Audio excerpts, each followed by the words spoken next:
नमस्कार दोस्तों, स्वागत है आपका आज के मुख्य समाचार में, जिसमें सबसे पहली और बड़ी खबर में आपको बताएंगे कि उत्तर प्रदेश में तीसरे चरण के मतदान से ठीक पहले भाजपा को जबरदस्त झटका। यूपी में बीजेपी की रैली में रक्षा मंत्री राजनाथ सिंह के खिलाफ हुई नारेबाजी। दूसरी बड़ी खबर में जिक्र होगा कि बुलडोजर वाले बयान पर शिवपाल सिंह यादव ने मुख्यमंत्री योगी को घेरा, जीत को लेकर किया बड़ा दावा। तीसरी बड़ी खबर में आपको बताएंगे कि भाजपा को बड़ा झटका, 72 घंटे प्रचार नहीं कर पाएंगे भाजपा विधायक। चौथी बड़ी खबर में जिक्र होगा कि यूपी में बदलने जा रही है सरकार, आशीष मिश्रा को इसीलिए जल्दबाजी में दिलाई गई जमानत, अखिलेश यादव ने किया बड़ा दावा। और पांचवी बड़ी खबर में आपको बताएंगे कि उत्तराखंड की सियासत में भाजपा में पड़ सकती है फूट। भाजपा के एक और विधायक ने उठाया चुनाव में भीतरघात का मुद्दा और उसके बाद मच गया हड़कंप। दोस्तों, हर एक खबर की गहराई में आपको ले जाएंगे, लेकिन उससे पहले अगर आपको भी ऐसा लगता है कि उत्तर प्रदेश के चुनाव में भाजपा की उल्टी गिनती शुरू हो चुकी है और तीसरे चरण के मतदान के बाद भाजपा को बड़ा नुकसान इस चरण में भी होना तय है, तो वीडियो लाइक करके अपना समर्थन दर्ज कराइए और साथ ही साथ कमेंट में बताइए कि किसकी बन रही है सरकार। रुक करते हैं सबसे पहली और बड़ी खबर की तरफ। यूपी में बीजेपी की रैली में रक्षा मंत्री राजनाथ सिंह को रोजगार के मुद्दे पर झेलनी पड़ी नारेबाजी। जी हाँ दोस्तों, उत्तर प्रदेश में 2 चरण के मतदान हो चुके हैं और अब तीसरे चरण का मतदान जारी है, लेकिन उससे पहले जो खबर आई है वो भाजपा को बड़ा नुकसान पहुंचा सकती है। रक्षा मंत्री राजनाथ सिंह का यहां पर विरोध हुआ है। रोजगार की तलाश में खड़े लोगों ने नारेबाजी शुरू कर दी है और भाजपा की रैली में यहां पर बीचों बीच रैलियां हुई है। जी हां दोस्तों, तीसरे चरण के मतदान से पहले बेरोजगारी के मुद्दे पर घिर गई है भारतीय जनता पार्टी और सबसे बड़े नेता राजनाथ सिंह को घेर लिया है नौजवानों ने। रुक करते हैं अगली बड़ी खबर की तरफ। बुलडोजर वाले बयान पर शिवपाल यादव ने मुख्यमंत्री योगी को घेरा, जीत को लेकर किया बड़ा दावा। जी हां दोस्तों, यूपी में 20 फरवरी को तीसरे चरण का चुनाव है और इसी बीच प्रगतिशील समाजवादी पार्टी के मुखिया शिवपाल सिंह यादव ने 300 से ज्यादा सीटें लाकर सरकार बनाने का दावा फिर से कर दिया है। इसके साथ ही उन्होंने मुख्यमंत्री योगी आदित्यनाथ पर जमकर निशाना साधा।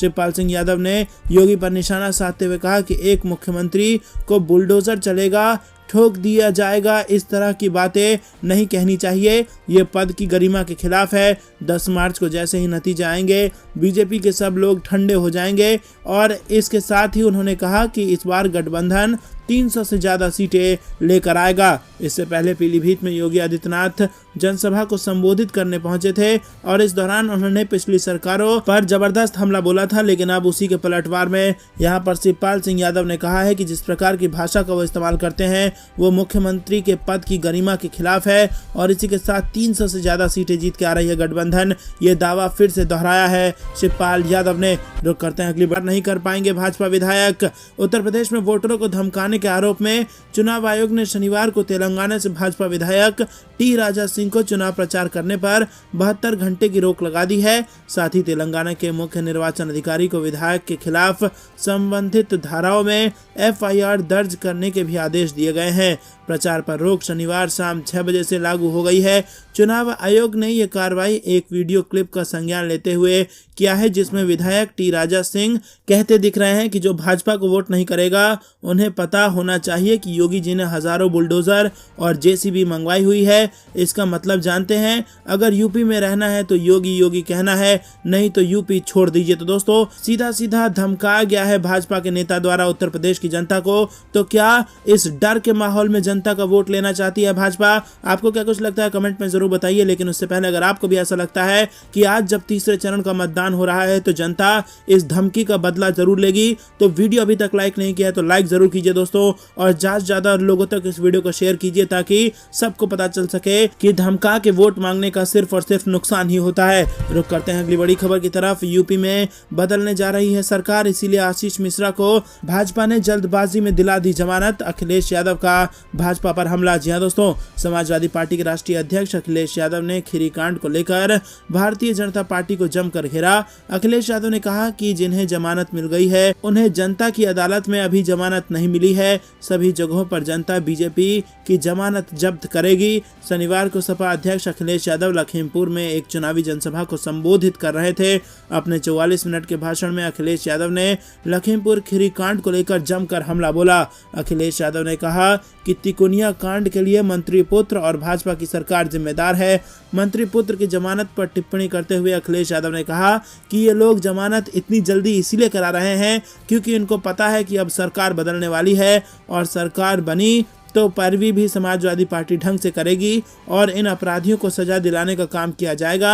अखिलेश यादव ने कहा कि कौन भूल सकता है कि दिल्ली में कितना बड़ा आंदोलन चला। तो दोस्तों, क्या आपको भी ऐसा लगता है कि मंत्री पुत्र को जमानत दिलाने वालों की जमानत जब्त कर देगी उत्तर प्रदेश की जनता? हाँ या ना में अपनी राय जरूर बताइए। रुक करते हैं अगली बड़ी खबर की तरफ। उत्तराखंड की सियासत में जबरदस्त हड़कंप। भाजपा के एक और विधायक ने उठाया चुनाव में भीतरघात का मुद्दा। जी हाँ दोस्तों, चुनाव में भीतरघात को लेकर आवाज उठाने वाले भाजपा विधायकों में एक और विधायक केदार सिंह रावत का नाम शामिल हो गया है। पार्टी ने रावत को यमुनोत्री विधानसभा सीट से प्रत्याशी बनाया है। रावत का कहना है कि चुनाव के दौरान उन्हें भी भीतरघात का सामना करना पड़ा। पार्टी के ही कुछ लोगों ने उनके खिलाफ काम किया है। बकौल रावत जीत का अंतर कम हो जाएगा। रावत से पहले 3 विधायकों का बाहर आ चुका है दर्द। यमुनोत्री के भाजपा विधायक केदार सिंह रावत से पहले चुनाव में भीतरघात को लेकर भाजपा के 3 विधायकों का दर्द बाहर आ चुका है। जी हाँ दोस्तों, बेहद बड़ी खबर उत्तराखंड के चुनाव से आ रही है जहां पर भाजपा में जबरदस्त उथल पुथल मची हुई है। दोस्तों, रुक करते हैं अगली बड़ी खबर की तरफ। अखिलेश यादव का बड़ा दावा, भाजपा के लोग भी नहीं चाहते कि उत्तर प्रदेश में जीते भाजपा। जी हाँ दोस्तों, तीसरे और चौथे चरण की वोटिंग से पहले पीलीभीत पहुंचे समाजवादी पार्टी प्रमुख ने भाजपा पर जमकर हमला बोला। सपा प्रमुख का कहना है कि भाजपा के अपने ही लोग नहीं चाहते कि उत्तर प्रदेश में फिर से भाजपा की सरकार बने। रुक करते हैं अगली बड़ी खबर की तरफ। रायबरेली में प्रियंका गांधी का बयान, कहा हमारी सत्ता आने पर प्रदेश के हर जिले में होगा लड़कियों के लिए स्कूल। जी हाँ दोस्तों, कांग्रेस महासचिव व उत्तर प्रदेश की प्रभारी प्रियंका गांधी ने रायबरेली में एक जनसभा को संबोधित करते हुए कहा कि यूपी में अगर कांग्रेस की सरकार आती है तो हम प्रदेश के हर जिले में लड़कियों के लिए स्कूल बनाएंगे। उन्होंने कहा कि पुलिस ने 25% पद लड़कियों के लिए पुलिस में आरक्षित किए जाएंगे और हम नौकरियों के लिए एक कैलेंडर बनाएंगे और समय समय पर योजना बनाकर लोगों को रोजगार देंगे। तो दोस्तों, उत्तर प्रदेश के चुनाव को लेकर कांग्रेस पार्टी ने कर दिया है बहुत बड़ा वादा। कैलेंडर बनाकर समय समय पर रोजगार देने का वादा किया है प्रियंका गांधी ने उत्तर प्रदेश के चुनाव में। रुक करते हैं अगली बड़ी खबर की तरफ। कोरोना पर WHO ने फिर से दी चेतावनी, पूरी दुनिया से की बड़ी अपील। जी हाँ दोस्तों, भारत में कोरोना वायरस संक्रमण की चाल भले ही सुस्त पड़ गई हो लेकिन अभी खतरा टला नहीं है। ऐसे में जरा सी लापरवाही भी आपको मुसीबत में डाल सकती है। दरअसल WHO ने भी इसे लेकर चेतावनी जारी कर दी है। WHO का कहना है कि अभी महामारी खत्म नहीं हुई है। अभी भी पूरी दुनिया में करीब 75,000 लोग हर हफ्ते कोरोना संक्रमण की वजह से मौत के मुंह में समा रहे हैं। दरअसल कुछ महीने पहले कोरोना संक्रमण तेजी से फैला था। ओमिक्रॉन की दहशत पूरी दुनिया में एक साथ छाई थी। हालांकि इसका असर कम रहा और भारत में ये जानलेवा स्तर तक घातक नहीं हुआ। ऐसे में संक्रमण जितनी तेजी से बढ़ा उतनी ही तेजी से कम भी हो गया।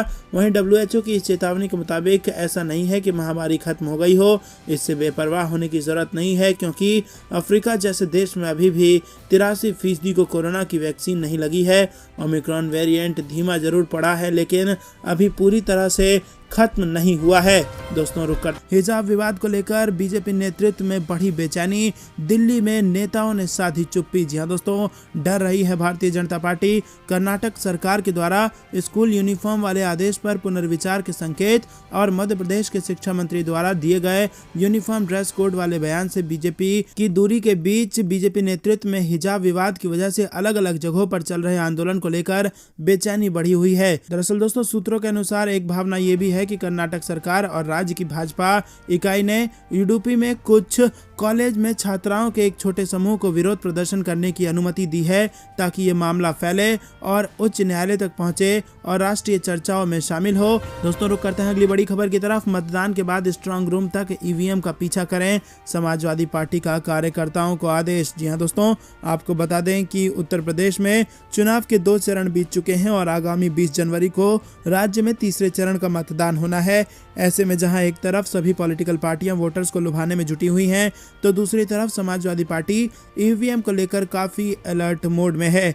शुक्रवार को समाजवादी पार्टी ने सभी जिला अध्यक्ष और महानगर अध्यक्षों को मतदान के बाद ईवीएम की सुरक्षा को लेकर निर्देश भेजा है। समाजवादी पार्टी ने लेटर जारी करते हुए स्ट्रांग रूम तक ईवीएम पहुंचाने तक पीछा करने और ईवीएम की सुरक्षा को लेकर अपने पदाधिकारियों को निर्देश जारी किया है। स्ट्रांग रूम में सील होने के बाद करें निगरानी। स्ट्रांग रूम के बाहर 24 घंटे निगरानी रखें। 10 मार्च तक जिला निर्वाचन अधिकारी की अनुमति से स्ट्रांग रूम की रखवाली करें। और इसी के साथ कुछ और निर्देश समाजवादी पार्टी द्वारा दिए गए हैं। रुक करते हैं अगली बड़ी खबर की तरफ। प्रकृति का नियम है कि कमल कभी फागुन में नहीं खिलता, चंद्रशेखर का बीजेपी पर तंज। जी हां दोस्तों, उत्तर प्रदेश के गोरखपुर शहर सीट पर भाजपा, सपा, बसपा, कांग्रेस के साथ ही पहली बार आजाद समाज पार्टी गोरखपुर पहुंचने से पहले ही यहां का माहौल गर्म करने के लिए चंद्रशेखर ने शुक्रवार को ट्विटर पर पोस्ट कर भाजपा को चैलेंज किया। उन्होंने अपनी पोस्ट में लिखा है कि प्रकृति का नियम है, कमल कभी फागुन में नहीं खिलता। शनिवार, रविवार और सोमवार 3 दिन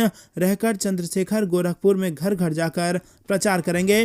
पिछले 5 साल उत्तर प्रदेश में रोजगार मांगने पर युवाओं पर योगी के इशारे पर चलाई गई एक एक लाठी का हिसाब बाबा जी को गोरखपुर में देना होगा और गोरखपुर की जनता के बीच रहेंगे चंद्रशेखर, ऐसा उन्होंने ट्वीट किया। दोस्तों, रुक करते हैं अगली बड़ी खबर की तरफ। CAA आंदोलनकारियों से वसूली रद्द करने का आदेश। कांग्रेस बोली कि ये यूपी सरकार के गाल पर है तमाचा। जी हां दोस्तों, उत्तर प्रदेश में विधानसभा चुनाव के तीसरे चरण के मतदान से पहले सुप्रीम कोर्ट के CAA आंदोलनकारियों से वसूली रद्द करने का आदेश का विपक्षी पार्टियां स्वागत कर रही हैं। विपक्षी दलों के नेताओं का कहना है कि जनता चुनाव में इसका प्रदेश की योगी सरकार को जवाब देगी। नागरिकता संशोधन कानून और राष्ट्रीय नागरिक रजिस्टर विरोधी आंदोलन में शामिल सामाजिक कार्यकर्ताओं और आंदोलनकारियों से वसूली का आदेश रद्द करने के सुप्रीम कोर्ट के आदेश का कांग्रेस ने स्वागत करते हुए इसे योगी सरकार के गाल पर करारा तमाचा